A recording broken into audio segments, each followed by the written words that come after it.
This is Illiterate. My name is Evan. My name is Taylor. I read some stuff this week. I watched a show. This week we are covering Impeachment, American Crime Story. Oh my gosh.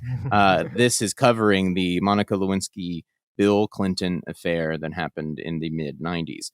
This is fascinating stuff to me. In the wake of Me Too, in the wake of everything that's happened to our culture the last few years, I've taken it upon myself to kind of refix just my view of the world. So this is a very interesting point of history in our country in particular. So I couldn't be more excited that a show as serious as this is taking this topic and centering it around the women in this scandal. Because for those that don't know the American Crime Story kind of brand, they did the O.J. Simpson trial.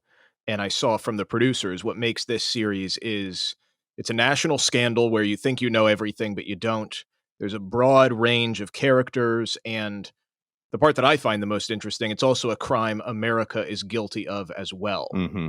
Which the first season, the broad topic is racism. The second season is homophobia. This one's misogyny. The crime of the American people is all coming together through the media and destroying these women that were involved in it. The success of the first season really is the praise for Sarah Paulson's performance as Marcia Clark, the prosecutor in the OJ case. That was really served to be her reclaiming of her narrative. This show really purported her whole new appreciation in the public eye. People realized how unfairly she was treated. And so it's all the more perfect that they're now focusing that lens on Monica Lewinsky and Linda Tripp, Paula Jones, and the other women in this scandal, because it really is a story of women. Right. Brad Simpson, one of the producers, he said, "We devoured them and then moved on our way," referring to the American people. Yeah. These are the lenses. The book, we often cover something specific, and in this case was specific, said it was based on this book, A Vast Conspiracy by Jeff Toobin, and it came out in 1999 in the midst of all of this. Hot on it. Hot on it. Worked as counsel for the Department of Justice. Has 8 books, a lot of them to do with legal things. The OJ TV show was also based on a book of his. Yeah, that was that first season of the show, and when they needed the basis to be able to go off and do this thing, they found him in his book, and it was so incredible that they realized they wanted to basically option everything that they could of his, and he just happened to have this about the Lewinsky affair. Yeah, he has a book on the Supreme Court, on Obama, Trump, lots of stuff that people are interested in turning into other movies or TV shows. He was writing for The New Yorker from 93 to 2020, very recently. The irony in this case of this Monica Lewinsky, Bill Clinton situation of a man taking his penis out in the workplace was, this is based on a book by a man who did the exact same thing last year. He was caught masturbating on camera during a Zoom conference with other New Yorker co-workers. Probably one of the more horrifying things that could be seen or done. He said he did not realize his video was on. I guess it wasn't in relation to anything that was going on in the Zoom, but immediately fired. He didn't resurface until June of this past year, 2021, where he's a legal analyst for CNN. But all that to say, he did not serve as a consultant on the show. Nothing really to do with the TV series, except for that they bought the rights to the book and then say that that's what it's based off of. Right. And when you're doing a show based on something real, you have to have a basis for it. You can't do, you have to find a way in. Most people are taking stories from the newspapers, novels and such like this. But when they option these things and they license these stories, they're not bound to exactly what was in that book. So whereas Jeffrey Toobin is the first and foremost basis for this season of this show, in particular, this type of scandal, this recent of a scandal, couldn't be more multi-source and varied.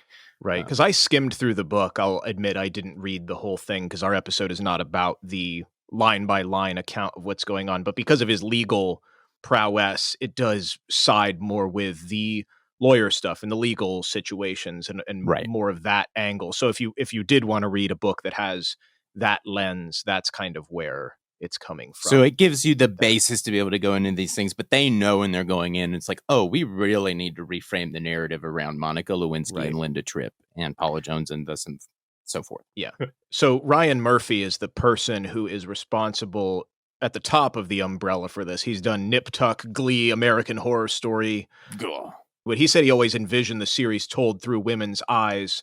They had optioned the book. They put it aside in 2018 after saying, well, we need Monica Lewinsky and her involvement Which for her is to sign fascinating because they are famous for not involving their subjects at all. Right. So the fact that now he said we can't do this without her is very is just fascinating. And then it's even more, all the more so that she was open and willing, and then it happened, and she's an executive producer on it. Mm-hmm. So she signed on in August of 2019.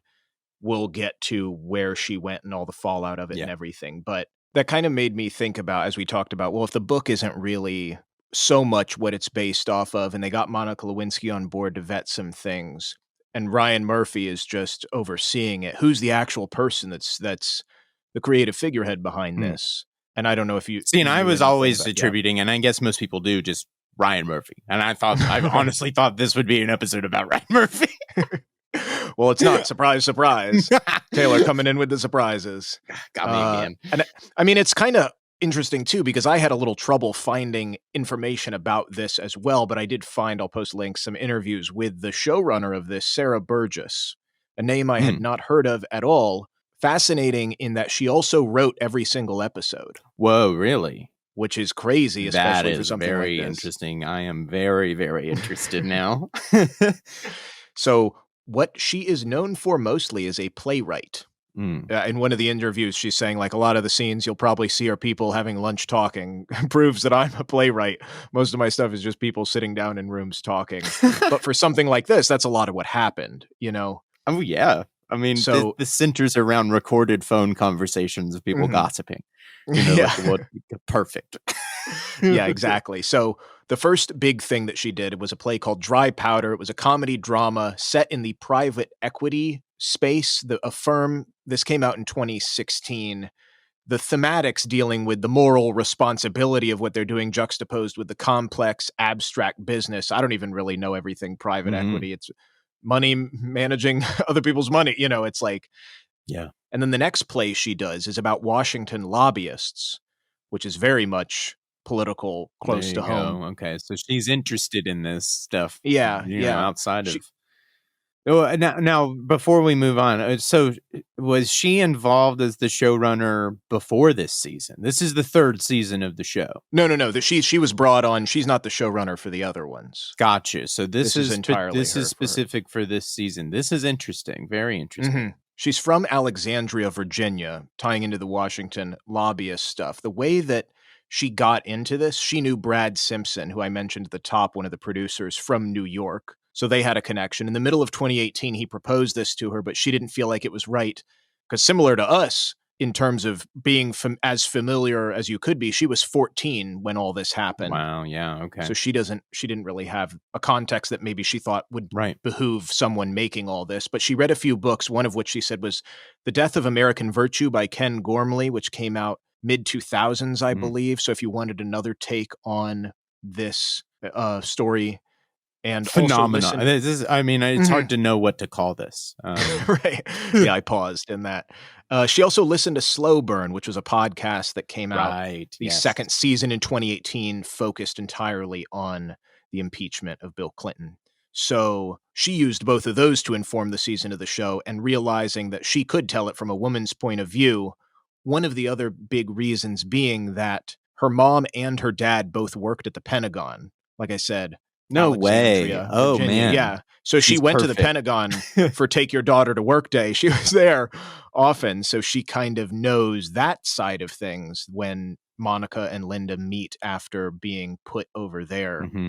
So she agreed and started writing the first 3 episodes. And her first draft really did focus on Linda Tripp and Paula Jones. And I know you're interested in Linda Tripp. Oh, man. I have. Yeah. I mean, I've been obsessed, to be honest. I had never heard the name Linda Tripp until we started researching for this episode, and the first episode of this show came out. Right. I've Because it's always Monica and right. Bill. I've known if you're Monica completely Lewinsky my unacquainted. Yeah. entire conscious life, if, you know, Right. for real. Like I've known that name and that caricature of that person Yeah. my entire life, but I've never heard or cared, or I just didn't know who Linda Tripp was. This is entirely new to me. But to find this woman being centered as the antagonist in this is so incredible to me. It's an amazing centering of the story. The point of view here is just bananas. She is so human. I mean, for much of her life after this was considered the most hated woman in America, because she is the woman that actually recorded her conversations, her private conversations with Monica Lewinsky, and then thusly turned them over to the Starr investigation that was already investigating the president for obstruction of justice. I mean, she's a multidimensional character from all sides. She's a real living, breathing person that has things going wrong and right in her life in all places. They're going out of their way to go like, well, I think that she really cared. She cared about a lot. And she felt like she had something to offer. And at the end of the day, when she got involved here, she thought she was getting involved with somebody who was being abused. How this started. That's not how it ended up. But Linda Tripp has emerged as such a fascinating character to me. And I know as much as I could find about her life. And I have some ideas of what they might do with it towards the end of the season. But I have been so impressed with this character being centered as this antagonist. Well, and that's couldn't say more about it. I'm sorry. Yeah, that's why also, because Sarah Burgess was saying it's not a story that gets told a lot with women, this sort of pain, terms of being dismissed, loss of status. Another piece of media, there was a book that came out right away called Monica's Story with Andrew Morton, who wrote it, who also did the Princess Diana thing. So she used that as a basis for things. And Linda Tripp is in there, obviously, a lot because it's Monica's account of what happened with her. It got parodied in Saturday Night Live for the time. It's a very notable John Goodman situation, her dieting and eating and the fascination with food with both of them. And Sarah Burgess was it makes me feel bad. You know, this is the thing. This is she got characterized in the media. Like, I mean, Saturday Night Live, John Goodman is playing her. You don't have to say much more about what they're saying about her. How do you escape that? You went from being a nobody working as a secretary basically to like now you're a caricature on Saturday Night Live about how you're like this like psychopath, like sociopath basically. Like it's a weird. It's beyond words. And so like even just talking about these things, I'm like, oh God, it makes me feel dirty. So I'm like, as much as the show is not here to like give Linda Tripp a pass, it is here to say like, you don't know Linda Tripp. Because it's entertainment first and foremost. It's a story that's a show. It's a drama show on TV.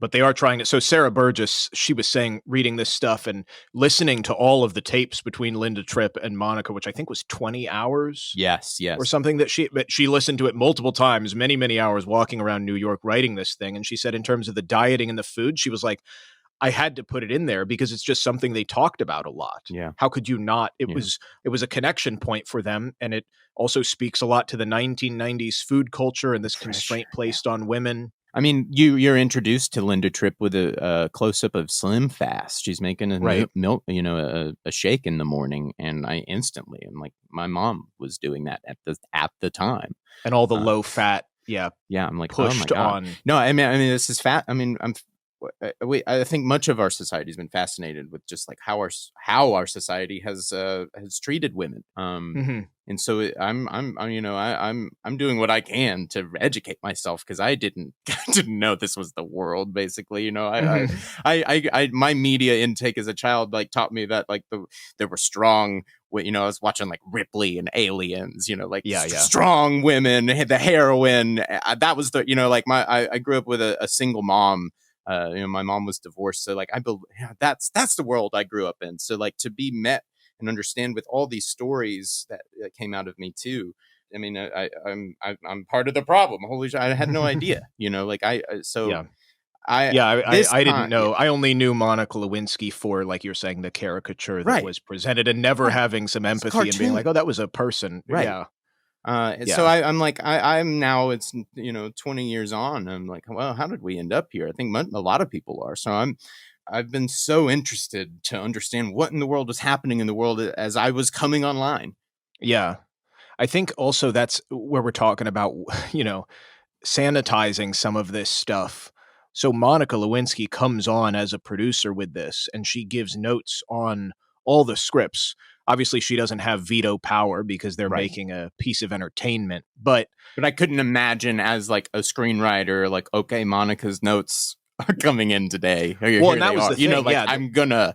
That's gonna bring some weight. You know what I mean? There was a thing that Monica revealed in the Monica story thing, her essentially biography of the situation, and Sarah Burgess initially did not include. It's her sort of bearing her thong to Bill Clinton. Yeah, that was in this moments. new episode this week. Originally Sarah Burgess did not include, but Monica encouraged her to put it in because she said, I shouldn't get a pass just because I'm a producer. Like, you have to put in all of the stuff. It'd be unfair to the team because then everybody's vulnerable. It was in the stuff. It was categorized. I said it.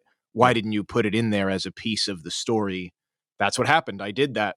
I flirted with him. All of that she wanted in there. So there's a lot of character to that as well, presenting as much as she can an objective view from her perspective. If you're not already interested in her point of view, that should give you an idea of why this is interesting, because she could take every pass in the world and make herself look as good as possible. But be the total victim. 100%. But she's trying to stick to it.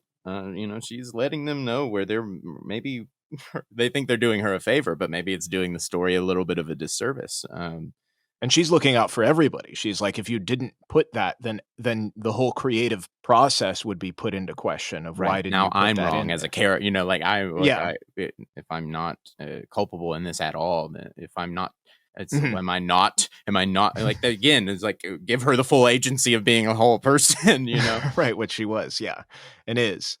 It kind of made me think about in this, since we often talk about why now.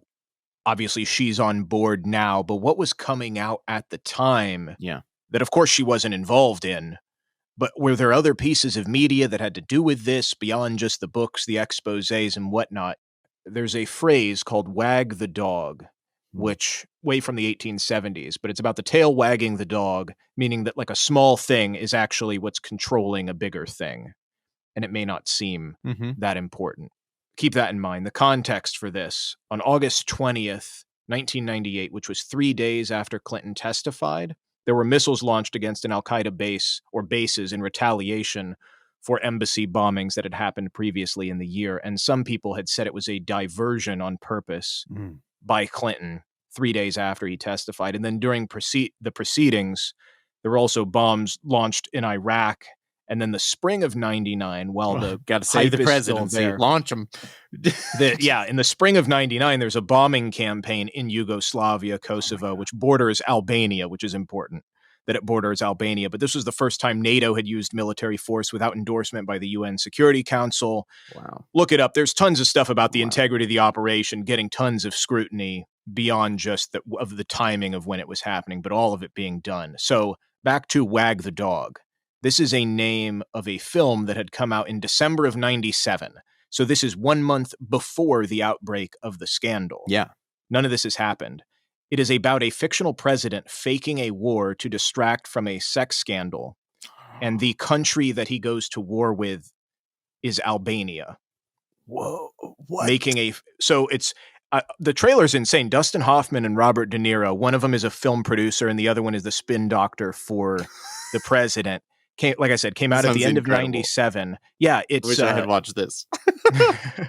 I would say go ahead and check. I think it's on HBO Max I think it's on some streaming service when I looked. They predicted the future. Well, it's crazy because what it's based on is a 93 novel called American Hero, and this is to speculation that Operation Desert Storm by George H.W. Bush was a con, and the novel is saying, it was a scripted Hollywood produced ploy to get to his second term. So the book doesn't have a classic American diversion. Well, the book doesn't have a sex scandal, but then the Wag the Dog film, which is based on this book, changes it to a sex scandal. So it's just crazy that then that gets used a lot as, like you said, kind of a prophetic thing of like, this also happened 3 times. Good God. In the span of a year and a half of this going on. Crazy that this film came out a month before. as a satire, as like, isn't this funny? Stranger than fiction, right? It's bizarre. So I couldn't believe that existed. Wag the Dog with lots of Hollywood stars. Just it sounds incredible. It sounds hilarious. As a joke, and then oh, maybe this is actually happening. Yeah. Oh my God. So that brings us to what has happened after her being vilified, slut-shamed, reduced to a punchline. Right. Something very interesting. Over 120 rap songs. That's sort of what she jokes about on Twitter. Yeah, it's on her Twitter bio. that reference her. Pretty much not until Nicki Minaj was her name used in a positive sense, because Nicki refers to herself as Nikki Lewinsky in 12 of her songs, sort of speaking to the power of her sexuality and that she can't be stopped.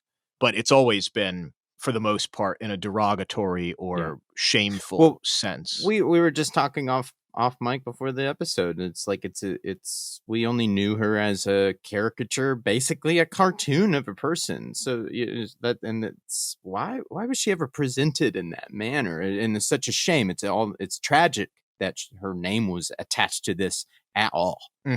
Because it would have that would have still existed in the public zeitgeist. It just would have been the unnamed intern. So it's why was her life wrecked over it?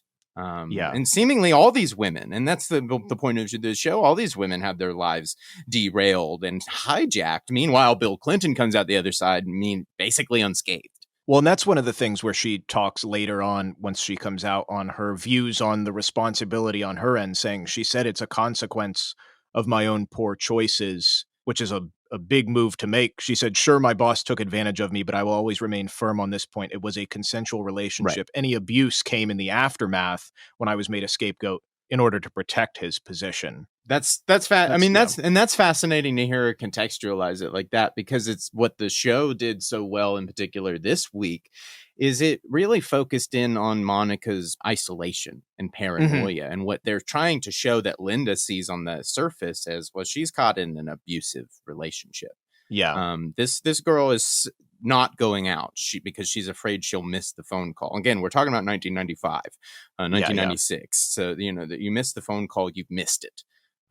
You missed it from the president. You can't call him back. So it's, and I'd never thought of these things before, but now being an adult, I'm like, oh my God, I see right away how small her world really was. Part of what she was saying. She said in her early 20s, she said, I was too young to understand the real life consequences and too young to see that I would be sacrificed for political expediency. And she's saying, like, from her point of view, it was an authentic connection. They had emotional intimacy, visits, plans made, phone calls, gifts exchanged, like all the stuff that you would think when you're 22. Oh, this is meaningful to but it's not person. Right. But and that's where the Linda Tripp character is there saying it, but it's not a full one. It's not a full relationship.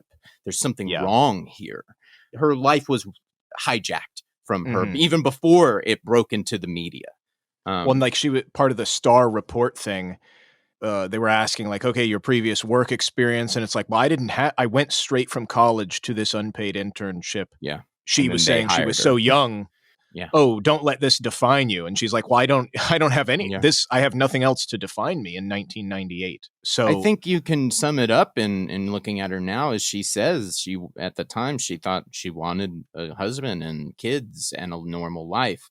And now she is in, her late 40s, and she has not done those things. So here's what happens to get us to this. Again, why now? Why is this show coming out now? We had mentioned this book, Monica's Story, that was published in 1999, telling her story to this biographer.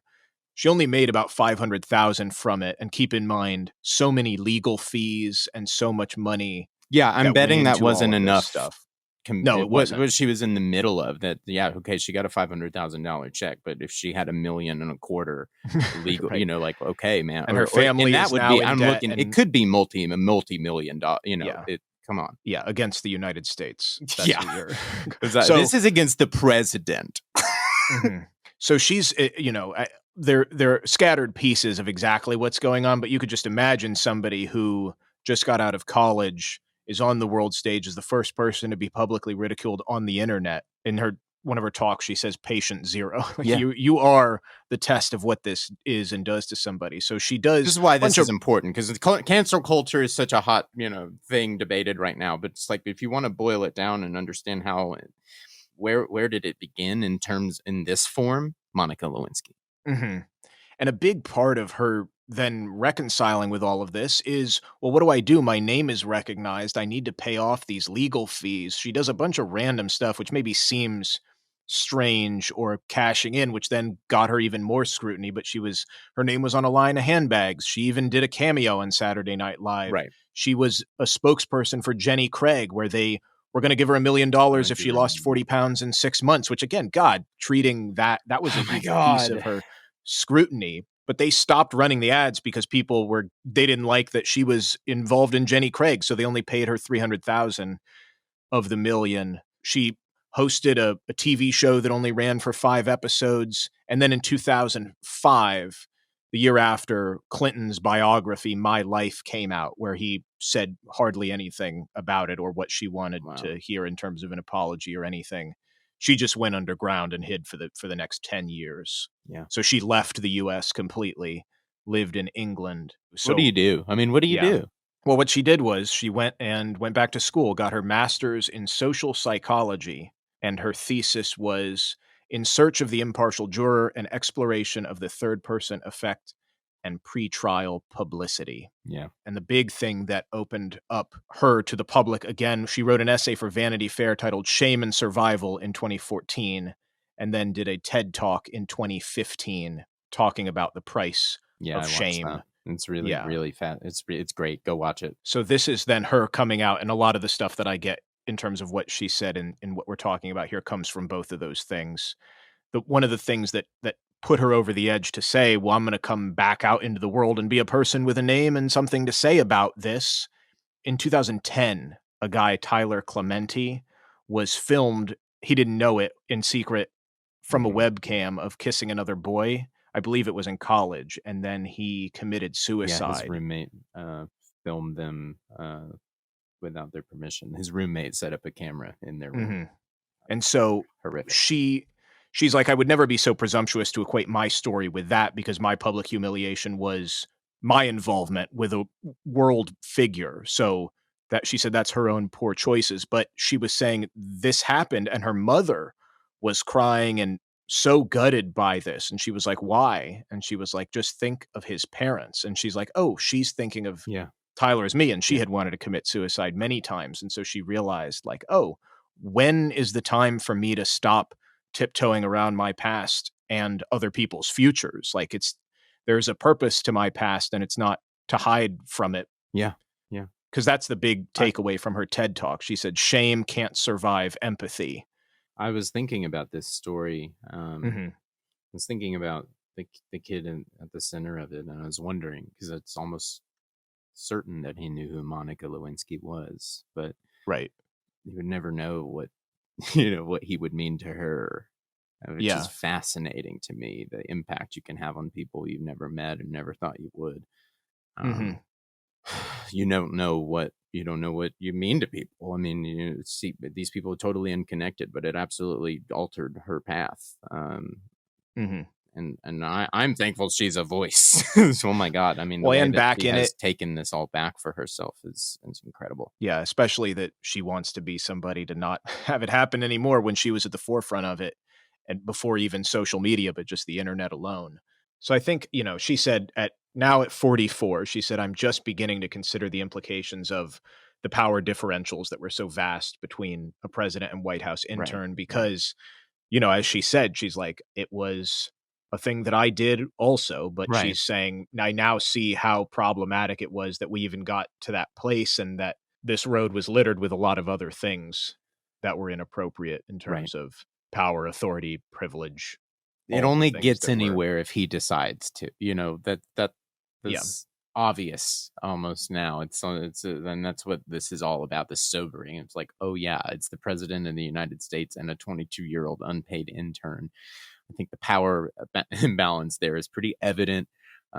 where somebody should have been the adult in the room and said this is inappropriate, Yeah. Well, I think even where like your fascination with Linda Tripp, I had a fascination looking into the secretary, Betty Currie, and that I don't know what they're going to do with her in the show, but that's also an interesting, specifically female POV. There was I'll post a link. There was a Washington Post profiler on her in 98. In this profile, they're saying at times she was having a difficult inner struggle between carrying out her boss's wishes and following on her own sense of what was right. You know what I mean? I can't believe it's like, oh, well, why didn't she? It's like, really, you're going to say something as the president's secretary, right? Also beholden to the position, not just what she is. That was much like Linda Tripp as well. She had been there through the past administration and, and all around the White House. It's a very interesting thing to then, that from that point of view, and people are coming, it's a revolving door of a position. Eventually, you're going to go through some different people. So I just found, especially in the first episode, that idea, public servant finding their place and through transition, was just fascinating. So I'm really interested to see what they might do at that point of view of Betty, the actual presidential secretary, because that is I mean, she's been there just a little bit more so in the second episode, but I think there definitely is room for that here. So that is why this is being made now, is because Monica Lewinsky is back. It is the time and place to confront the thoughts about now is the time to process what happened then. I mean, it couldn't be a better time to pull this out and talk about this. Oh yeah. Thank you guys for coming on this journey with us. We hope that this was useful to you. Thank you, Taylor. Incredible job this week. Thank you. Hit us up at ILLITERATE-POD on Instagram. Let us know what you're reading. Let us know what you're waiting on to come on TV or going to be released on streaming. Where you're going to go see at the theater. You never know when we might do an episode on something you want to know all about. So until next week, see you then.